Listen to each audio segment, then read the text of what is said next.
Om Swastiastu, Om Abhijnanastu, Namo Siddhin.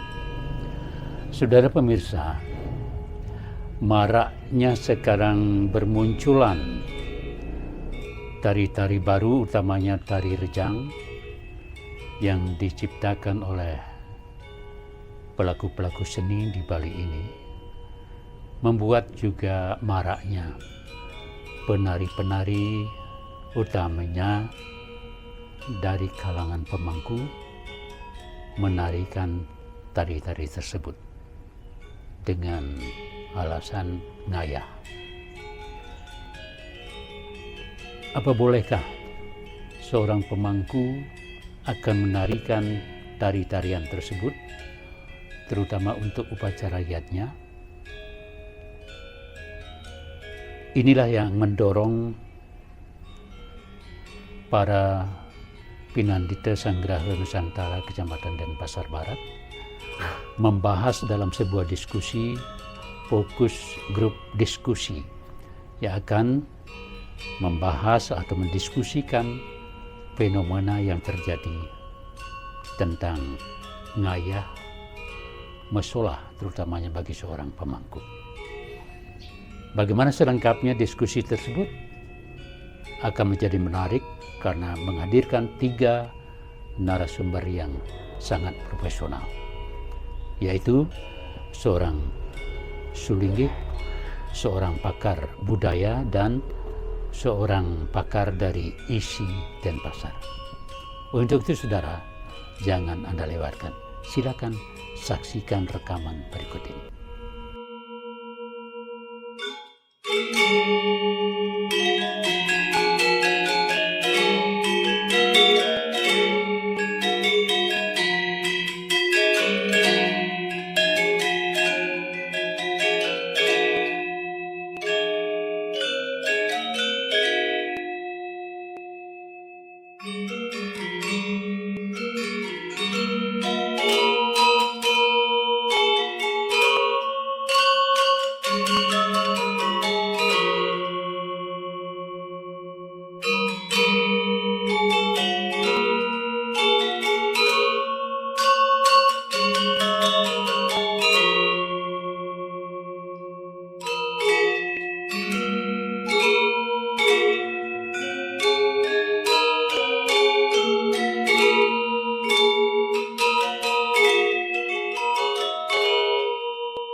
Kalau tadi saya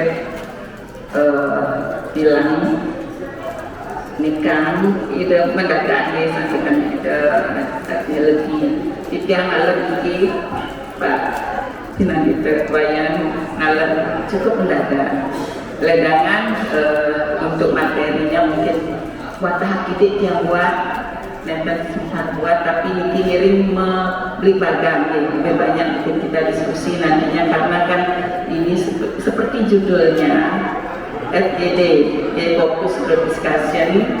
Kalau di Indonesia kan itu nanti diskusi terhimpun gitu, harusnya kita di sini lebih banyak berdiskusi tentang apa kemarin sudah disampaikan fenomena saat ini, semangat sekali semuanya kita masyarakat Bali sangat semangat aturan ayah di mana-mana aturan ayah dengan sangat ikhlas. Oleh karena itu bagaimana cara kita, apa yang kita lakukan supaya kita dapat ngayah Nah, terus disampaikan bahwa ada fenomena pemangku maupun sutri membuat grup ngayah, artinya membuat grup ngayah, grup rejang dan baris. Nah, yang untuk menjawab itu, bingung juga apa. Itu kan pertanyaannya boleh apa tidak. Nah, karena pertanyaannya boleh apa tidak, yang tidak akan secara pasti membolehkan ataupun tidak, tetapi kan ini kembali lagi seperti konsep yang ada dalam istilahnya dalam Kariwal, Bali dan Bali-Balian yang dulu sudah disepakati oleh Listidia, yaitu Listidia di tahun 71. Listidia ke Majelis Pertimbangan Kebudayaan Bali yang dipanggil Mawasta Majelis Kebudayaan Bali, Majelis MKB ke Majelis Kebudayaan Bali. Nika nalar sampun sudah ditentukan bahwa kesenian itu tari di Bali itu ada tari wali, kemudian bebali dan bali-balian. Kalau di Bali tadi Ikan Anisir sampun menyampaikan, karena tadi beliau menanyakan ada dua sebetulnya, apakah tuan yang dimaksudkan tari sakral dan tari bali-balian yang tidak sakral maksudnya. Nah, sakral dan sekuler. Yang sakral itu wali biarin bali-balian atau wawalen ke bali-balian itu pada karena bebali pada tadi wawali atau wawalen. Tapi bedanya kok bisa beda kan ya? Kok dua biasanya kan tiga, ada wali, bebali atau wawalen, bali-balian. Nah, wali lan bebali ke termasuk sakral kan ya? Itu yang dibilang sakralnya. Apa bedanya kemudian? Kalau yang wali itu betul-betul ada persyaratan khusus yang ada. Pertama, penarinya dan penarinya saja sudah harus disucikan. Ada tempat pemainnya, kemudian tempatnya, harinya, upacaranya, kan gitu. Kemudian kenapa penarinya, pemainnya, orangnya disucikan dulu. Termasuk nanti materinya, tari yang dibawakan pun kalau itu akan digunakan sebagai tari sakral harus disucikan dulu dari awal. Sudah begitu mulai akan dibuat betul sudah disucikan. Nah, kemudian berbicara ini ada juga kalau berbicara tari itu supaya sakral disucikan, ada juga desa yang memang tidak punya tari rejang, kemudian mengambil tari rejang lain. Mungkin desa itu punya pemahaman bahwa tari rejang apapun itu, tari yang pada sakral itu harus disucikan. Yang dimaksud disucikan itu kan ada upacaranya dan sebagainya. Apapun itu kan dan sama-sama ini. Nah, itu kemudian tari yang diambil dari itu karena sepatutnya saja desa ini tari rejang, dan itu kemudian yang disucikan. Nah, ini apakah itu dilarang atau bagaimana? Mungkin kalau tiba-tiba dilarang itu kan sulit juga. Jadi kan pelan-pelan berikan pemahaman kalau memangnya apa yang harus dilakukan begitu.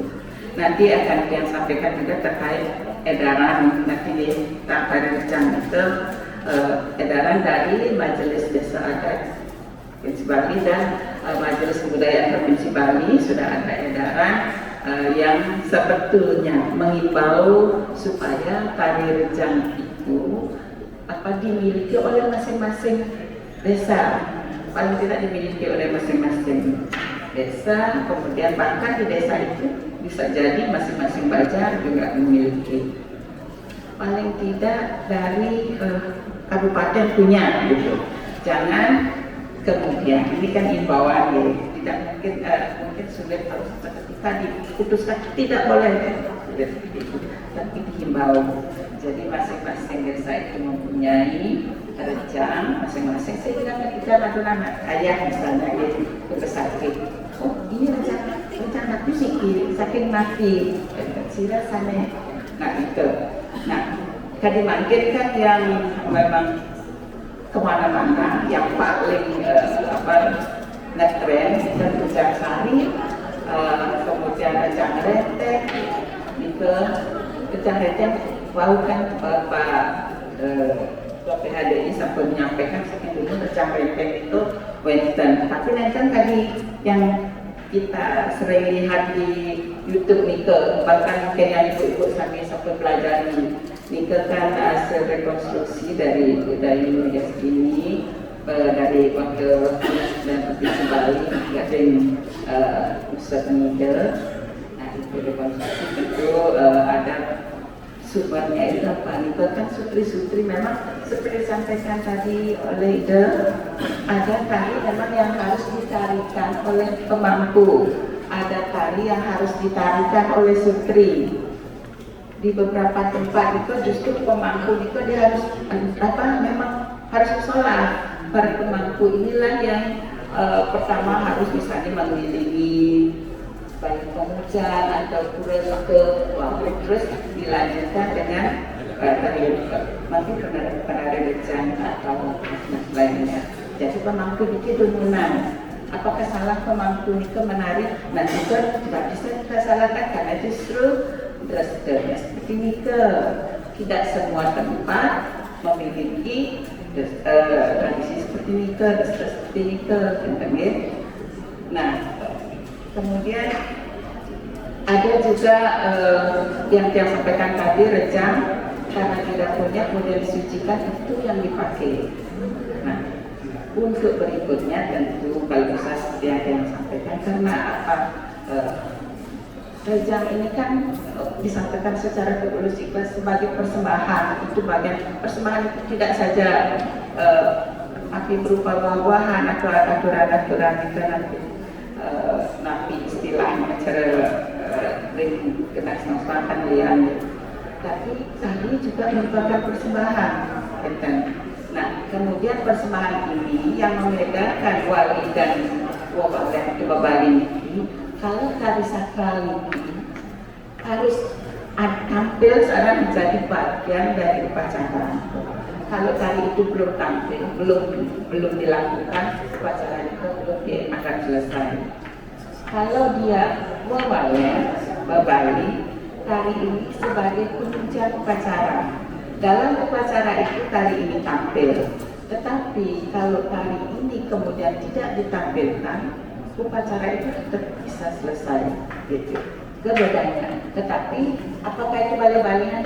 Dan makanya tadi disebut dua, ada yang sakral, ada sekuler. Yang sakralnya itu kali ini karena memang khusus hanya untuk kepentingan dipentaskan untuk pancayatnya apakah kejam atau baris itu bisa dilakukan apa tidak saja di pura? Memang ada tari baris yang memang dilakukan tidak untuk di pura, untuk nak ngaben, kali tabanan dan baris tertua, baris pasang geti, itu baris sakral itu, tapi untuk upacara nabi. Nah sakral itu bertujuan ini terkait dengan tujuan dalam konteks tujuan dari pementasan tari itu, baik dari baris maupun rejang. Nah, yang sampaikan tadi, orang yang akan membawakan itu disucikan dulu. Nah, kemudian waktunya harus dianggap waktu yang suci. Apa waktu yang suci itu? Nah, misalnya napi kaki purnama, napi kaki tumpak landap, napi di Saraswati dan sebagainya. Itu kan satu hari suci. Nah, kemudian atribut atau perlengkapan yang digunakan sudah dipasupati. Nah, kan kadi alir di distel misalnya, kan ke selalu sungsungan itu terlibat di dalamnya sholat. Nah, makin ingin piring jeruk baligong, nanti sirah makin saya dadus ngambil. Nah, kita alir kita legongnya sejenis dari legong paten, tetapi melibatkan sungsungan tapakan di dalamnya. Kelingin juga sirah saya dadus ngambil. Ya tapakan jelas sampun bermangku, tetapi bagian legongnya sendiri juga tidak boleh diambil sembarangan. Harus yang ambil juga adalah orang yang disucikan. Dan